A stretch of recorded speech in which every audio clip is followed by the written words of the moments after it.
Our first reading on this Sunday of All Saints from Revelation. I, John, saw another angel come up from the east, holding the seal of the living God. He cried out in a loud voice to the four angels who were given power to damage the land and the sea.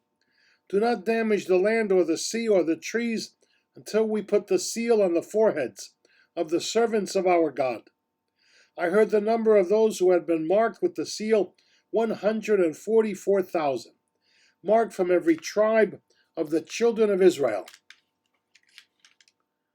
After this, I had a vision of a great multitude, which no one could count, from every nation, race, people, and tongue. They stood before the throne and before the Lamb, wearing white robes and holding palm branches in their hands. They cried out in a loud voice, "Salvation comes from our God, who is seated on the throne, and from the Lamb." All the angels stood around the throne and around the elders and the four living creatures. They prostrated themselves before the throne, worshipped God, and exclaimed, "Amen. Blessing and glory, wisdom and thanksgiving, honor, power, and might be to our God forever and ever. Amen." Then one of the elders spoke up and said to me, "Who are these wearing white robes, and where do they come from?" I said to him, "My Lord, you are the one who knows." He said to me, "These are the ones who have survived a time of great distress. They have washed their robes and made them white in the blood of the Lamb." The word of the Lord. Our second reading is from the first letter of John. Beloved, see what love the Father has bestowed on us, that we may be called the children of God. Yet so we are. The reason the world does not know us is that it did not know him. Beloved, we are God's children now. What we shall be has not yet been revealed. We do know that when it is revealed, we shall be like him, for we shall see him as he is. Everyone who has this hope based on him makes himself pure as he is pure. The word of the Lord. Lord be with you. Reading from the Holy Gospel according to Matthew. When Jesus saw the crowds, he went up the mountain, and after he sat down, his disciples came to him, and he began to teach them, saying, "Blessed are the poor in spirit, for theirs is the kingdom of heaven. Blessed are they who mourn, for they will be comforted. Blessed are the meek, for they will inherit the land. Blessed are they who hunger and thirst for righteousness, for they will be satisfied. Blessed are the merciful, for they will be shown mercy. Blessed are the clean of heart, for they will see God.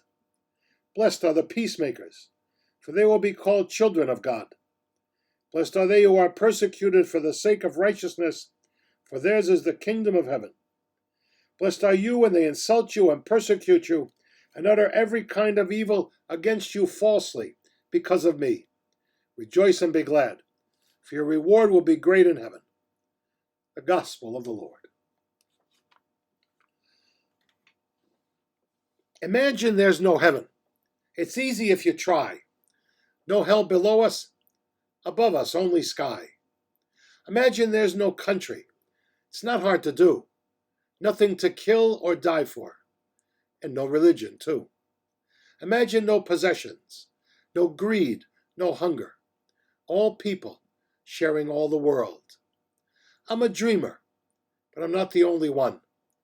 Someday you'll join us, and the world will live as one.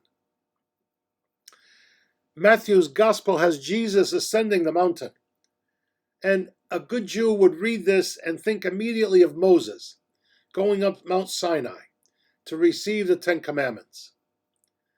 The Beatitudes is Jesus' first lesson in Matthew's Sermon on the Mount. Blessed are the poor in spirit, blessed are those who mourn, blessed are those who are meek, those who are hungry, those who thirst for righteousness, those who are merciful, those who are pure in heart, those who are peacemakers, and those who are persecuted for righteousness' sake. The Beatitudes recognizes the need to seek fullness through prayer and living out the gospel message.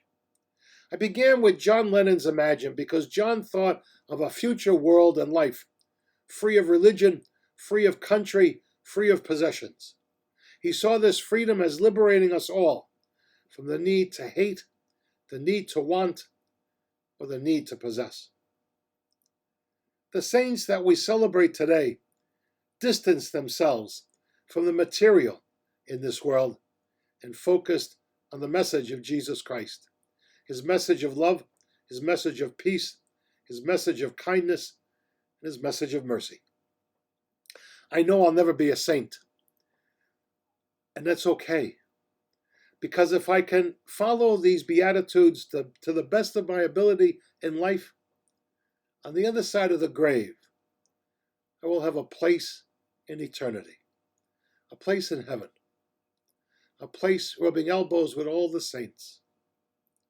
And that's okay too, because there'll be no distinctions, no religions, no nationalities, no country. It will be a life lived together without hatred, prejudice, or racism. Better yet, it will be a world lived as one and forever. God bless. Happy All Saints Day. Have a safe week.